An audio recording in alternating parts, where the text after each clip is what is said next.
tal? ¿Cómo están? Buenos días, buenas tardes, buenas noches, depende cuando vean este material. Muchos saludos para todos, para todas. Es una alegría que nuevamente estén allí acompañándonos y siguiendo nuestros materiales audiovisuales de apoyo al material teórico, al programa de teóricos de nuestra materia. En este caso me voy a referir, y tengo una presentación preparada con este fin que viene a continuación, sobre el desarrollo psicosexual de la libido. Así es como le ha dado Freud en llamar a algo que él fue trabajando a lo largo de muchos años de investigación clínica y construcción teórica. Yo hice una síntesis, digamos, con un cuadro que les voy a dejar como para que tengan una organización conceptual acerca de esto que en algún momento llama de ese modo, partiendo de su teoría de la libido, vale decir, él partió tempranamente en 1905 de esta idea de que los niños tienen sexualidad y empieza a estudiar la sexualidad olvidada, dice él, el descuido de la infancia en función de haber hecho un estado del arte, de ver si alguien se había referido a la sexualidad infantil, y se encuentra que no, se encuentra que solamente se referían como prácticas acusatorias, perversas, como prácticas que son denominadas de ese modo. Él retoma estas palabras también, pero para dar nueva luz sobre la sexualidad humana y para pensar cómo esta libido, que es un concepto central que a veces refiere al interés de los sujetos por el objeto, pero como energía básicamente de origen sexual, que va a recorrer distintas zonas a lo largo de la historia del sujeto, zonas que van a pasar a ser erógenas y que muestra una ductilidad en cuanto a los rastros que va a dejar, porque esto va a dar lugar a una idea que es que la libido es viscosa, dice, klebrig es la palabra original, pegajosa es klebrig, ¿no? Pero se habla de la viscosidad de la libido, vale decir que allí por donde la libido pasó, es probable que algo quede pegajoso, algo quede fijado, y ahí aparece el concepto de fijación tan conocido o tan mentado al menos, y que en este sentido es uno de los lugares a los que puede volver el aparato psíquico a recurrir cuando se siente frustrado, normalmente a través de lo que llamamos una regresión. Pero primero vamos de ida en este camino acerca de ver cuál es ese desarrollo que Freud va desarrollando a lo largo de muchos años y que yo condensé, sinteticé y les traje en un esquema para que tengan todos los momentos de ese desarrollo planteados en la presentación, de cómo aparecen las etapas en función de los modos de satisfacción o las modificaciones o variaciones que va teniendo el objeto en la teoría psicoanalítica. Espero que lo disfruten, que les sea de utilidad, que los estimule a la lectura del material bibliográfico. Esto está en distintos lugares, en los 3 ensayos de teoría sexual, sobre todo en el segundo ensayo, en la organización genital infantil, en introducción del narcisismo, y así. Ahí van a ir viendo también los años en que aparecen estas publicaciones y cuándo van surgiendo estas ideas. Que lo disfruten, que sea un estímulo, y seguiremos luego. Bueno, hasta entonces.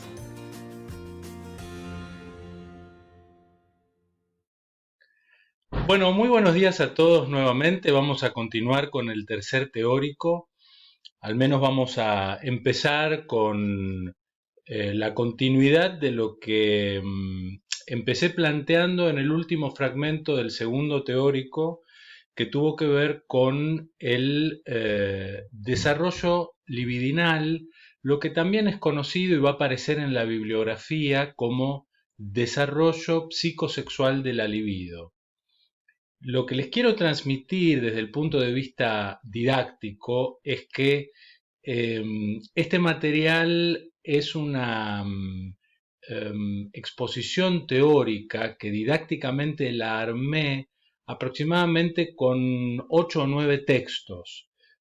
Yo les di una bibliografía específica que es 3 ensayos: la conferencia 20, la organización genital infantil, la conferencia de la sexualidad humana, pero hay mucho más que está planteado dentro de este teórico y que lo sinteticé en un cuadro que voy a ir desarrollando, en principio con un organizador para el desarrollo de estos elementos teóricos en función de lo que venimos trabajando en las semanas anteriores, como el modo específico de la actividad sexual como un organizador y por otro lado el objeto. Hubo una pregunta muy interesante de uno de los estudiantes, de Alex, que hizo una pregunta en relación a esto, si el objeto era lábil, ¿cómo podía ser un organizador? Bueno, porque es un organizador del análisis que va a hacer Freud a lo largo de distintos textos respecto de cómo se puede plantear que ese objeto, que empieza siendo autoerótico, lo que ustedes fueron viendo en el segundo ensayo, vale decir, de cómo ese autoerotismo empieza encontrando en el polimorfismo, palabra muy importante, el polimorfismo de la sexualidad infantil, diversidad de aparición, ya sea en el tracto bucal, oral, en la boca, en la mucosa de la boca, en el ano, en lo que podrían ser posteriormente una mayor integración en los genitales, pero ya de entrada vemos que empieza siendo en el propio cuerpo algo del encuentro de este objeto, pero de una manera particularmente variable, ¿sí? Vamos a ver que en principio estos son dos caminos, y yo hice esta aclaración en el cuadro, en esta presentación que estoy haciendo para ustedes, para que ustedes sepan, digamos, que en este sentido no hay una rigurosa correspondencia. Yo después voy a trazar algunas líneas, ¿sí?, entre cada uno de estos puntos para intentar mostrar qué correspondencia artificialmente podría mostrarles, ¿no? Y en este sentido, qué correspondencia podría tener para ustedes para darle una mayor comprensión. En principio, lo que Freud plantea en 1905, los 3 ensayos, es una fase oral. En esta fase oral, lo que va a ver es que la libido, energía de la pulsión sexual, a la que ya nos hemos referido en espacios de teóricos anteriores y que ustedes vienen viendo con el profesor Machuca dentro del espacio de los prácticos, va ubicándose en la zona de la boca porque empieza siendo esa zona justamente la zona en la que se concentra y es necesaria su presencia precisamente por la autoconservación. Va a decir, es la boca y la zona oral la que va teniendo esa función de acuerdo a la autoconservación.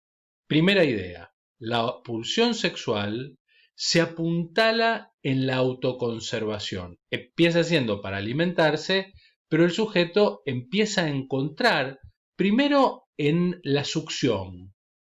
Una succión que los ingleses la llaman ambivalente, e introduzco este término ya aquí. ¿Por qué? Porque es ambivalente en la función de que si está y satisface, es bienvenida y es agradable para el sujeto. En cambio, cuando no está y siente el hambre, ese apetito que percibe el sujeto es vivido como una vivencia odiosa, algo que le despierta un particular malestar, es decir, que ahí el sujeto lo que va sintiendo es la ambivalencia de ese objeto que puede ser de satisfacción o de enorme frustración, ¿sí? Y vamos a ir viendo que a la vez con la aparición de los dientes, la fase oral pasa por un periodo que es llamado sádico. Sádico en la medida que destroza el objeto, necesita despedazarlo y empieza a sentir un goce con respecto a esto. Es el placer que, vuelvo a decir, se apuntala en la autoconservación porque sirve para la satisfacción del comer, pero hay un plus. Hay un plus en ese placer que va a ser esa satisfacción sádica. Hay un sadismo necesario en relación con lo que va a ocurrir eh, con el destruir al objeto. Posteriormente, y esto formulo algo que tiene que ver con la organización genital infantil, por eso puse 1915 para ubicarlos en el tiempo de las formulaciones freudianas, aparece una satisfacción en la evacuación sádica por parte del sujeto. Evacuar las heces encuentra un lugar central en este modo de satisfacción sexual y por otro lado la retención, ya sea la retención de las heces como la evacuación sádica, van a ser elementos que generan en el sujeto un tipo de satisfacción sexual. Hasta el momento cuando Freud plantea estas teorías, no existía la idea de que pudiera ser pensado justamente una sexualidad en términos del ano, de la boca, retener las heces, expulsarlas. Esto es algo totalmente novedoso y a posteriori, recién en 1923, casi 20 años, 18 años después, vuelve a ponerle a este artículo de 1905 este agregado de la fase fálica, en donde aparecen las teorías sexuales infantiles, que ya las vamos a trabajar también. Estas teorías sexuales infantiles implican, en este sentido, buscarle una completud. Se llama fálica por la completud, no por el pene. Hay que diferenciarlo muy bien. Hay una teoría que en los niños, para aquellos que están en inicial, lo conocen bastante, que es encontrarle a todo el pene, ¿no? El pito del árbol, el pito del auto, el pito de... No, hay una tendencia a los niños que es fácilmente reconocible, y lo veremos en las teorías sexuales infantiles, pero no se refiere al pene, se refiere a la completud, en donde hay una primera oposición entre la posibilidad de que algo esté completo o incompleto, distinto de lo que va a ocurrir luego de un periodo de latencia en lo que podría ser pensado como este desarrollo psicosexual, en que coincide con lo que en educación conocemos con el inicio de la escuela primaria a los 6 años, digamos, donde pasan a tener estos impulsos, digamos, y esta insistencia pululante de la satisfacción sexual, de ese erotismo, empieza a desinvestirse, empieza a retraerse hasta que llega la pubertad, y en la pubertad, alrededor de los 11-12 años, comienza el desarrollo orgánico, biológico, de la fase genital que intenta en algún modo integrar, nunca lo logra, siempre hay una preeminencia de alguna de estas fases previas como modo de satisfacción, pero intenta la integración con la incorporación además de los genitales.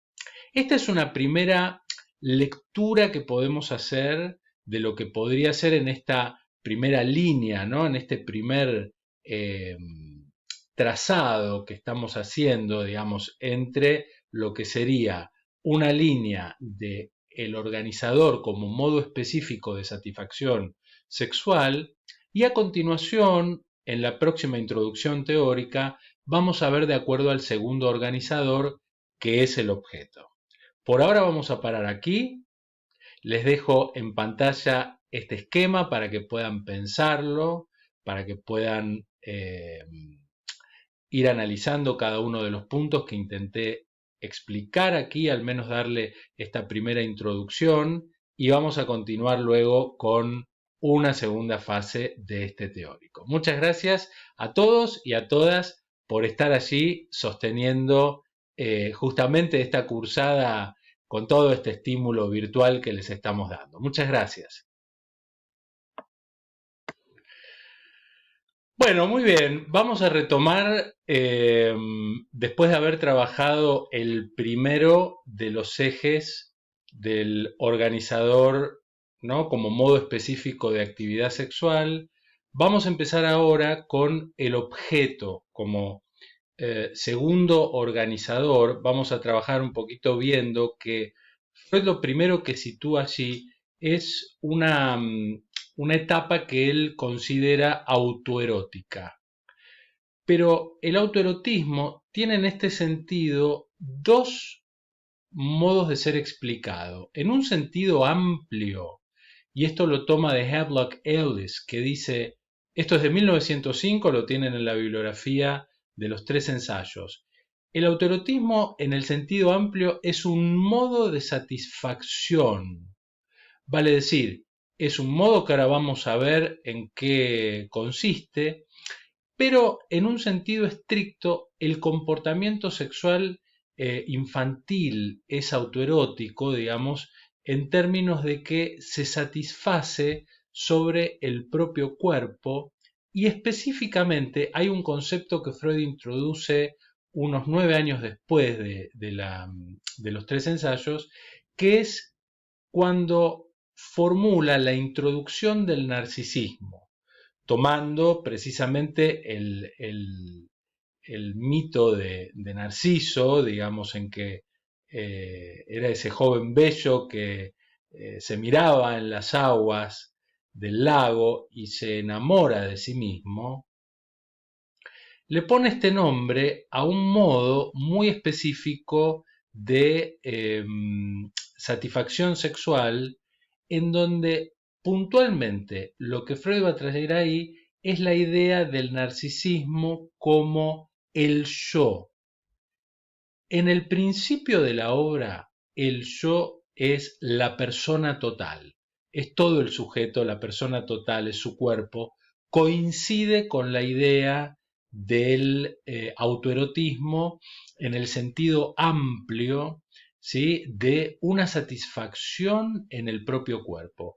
Posteriormente, y a partir del año 24, o del año 23 más específicamente, va a ser una instancia bien definida. Ustedes tienen la bibliografía del yo y el ello, ¿sí? Algo nos referimos en el teórico de la semana pasada, de la segunda semana.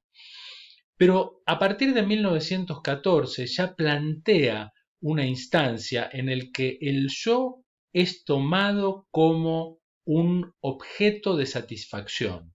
Por eso ya vemos que este objeto es lábil, es cambiante y puede encontrar algunas regularidades que varían. Sí encuentra cierta secuencialidad en donde aparece algo que tiene que ver con lo que va a ser el complejo de Edipo y lo que él va a llamar el Edipo completo. El Edipo completo, fíjense que tempranamente está trayendo una integración entre mociones homosexuales y mociones heterosexuales, con toda la variabilidad que hay dentro de esa posibilidad de objetos entre una satisfacción con un objeto del mismo sexo orgánico y de otro totalmente diferente. Digo esto porque una de nuestras propuestas en esta cursada, en esta propuesta de la materia 2020, es abordar temáticas de actualidad. Y nos vamos sorprendiendo en la medida en que hacemos una lectura retrospectiva de Freud, pero en que vamos viendo que aparecen precisamente elementos de los que hoy se están tratando en determinadas teorías, incluso en la teoría de género, pero digo, en donde muy tempranamente Freud, desde 1905, plantea un complejo de Edipo que es el complejo en el que aparece, por un lado, la construcción de una identidad y por otro lado, la toma de un objeto sexual que va a tener cierta preeminencia a lo largo de la vida del sujeto, pero que esto tiene una labilidad, como decíamos, en relación a un objeto que no es fijo y que vamos a ver tempranamente en la teoría de Freud cómo aparece esto y ambos elementos, tanto el de la elección de objeto homosexual como la elección de objeto heterosexual, va mostrando, yo lo estoy haciendo con unas líneas amarillas dentro del gráfico, dentro de esta presentación que ustedes tienen, es un poquito artificial esta unión, como pueden ver no hay una correspondencia directa, pero sí se van a encontrar con que hay algo de esta manera de mostrar cómo, tomemos el caso del niño, donde puede enamorarse previamente del padre, desearlo al padre, y esto puede tener distintas consecuencias. Esto puede tener la consecuencia de, como primer momento, constituir una identidad por amor al padre, transformarse o querer transformarse en el padre para poseer sus objetos, u otra variación en donde también se sostiene el objeto homosexual con toda la variabilidad y todas las posibilidades de elección sexual e incluso homosexualidades, lo digo en plural, que Freud ya estaba considerando tempranamente, estamos hablando de hace más de 115 años. Y creo que en este sentido es muy importante porque esto implica un pasaje por la que todo sujeto debe atravesar. Y va a haber tantas elecciones, elecciones que no es una elección consciente, sino una elección que es un precipitado de situaciones que producen en el sujeto una erotización, un erotismo, un gusto en relación con algún tipo de rasgo erótico o lo que en psicoanálisis llamamos condición erótica de satisfacción sexual. Pero el objeto no está fijo y esto lo inaugura tempranamente el psicoanálisis. Ahora bien, vamos a ver que alguna de estas situaciones puede producir en distintos momentos un camino como esa flecha enorme que vemos ahí, una regresión. Y acá vamos a tener dos conceptos. Por un lado, el de regresión, normalmente es ante algún tipo de frustración que aparece a lo largo de ese desarrollo. Entonces vemos allí que hay una regresión a un punto anterior. Esa regresión a un punto anterior va a mostrar la vuelta a un tipo de satisfacción anterior que tuvo ese sujeto, y ahí estamos hablando de una singularidad. En esa satisfacción o en esa, digamos, resignificación de una satisfacción anterior, el término que está escrito arriba es Nachträglichkeit, es el término que utiliza Freud, ¿sí? Y que da cuenta a dónde vuelve, a las fijaciones, y esto lo muestra por parte justamente de lo que son las regresiones en las que puede entrar dos conceptos que insisto en traer, regresión y fijación, a modos de satisfacción anterior. Voy a parar acá, con esto tenemos completa una mirada general sobre la evolución psicosexual de la libido y vamos a continuar próximamente. Nuevamente quiero agradecerles todo el esfuerzo que estamos haciendo todos, pero a ustedes por estar ahí con las clases teóricas, con los prácticos, con las lecturas y con los trabajos que les estamos dando para trabajar con este material. Nuevamente, muchísimas gracias y seguimos en contacto por nuestro foro y por todas nuestras vías de comunicación. Chao y muchas gracias.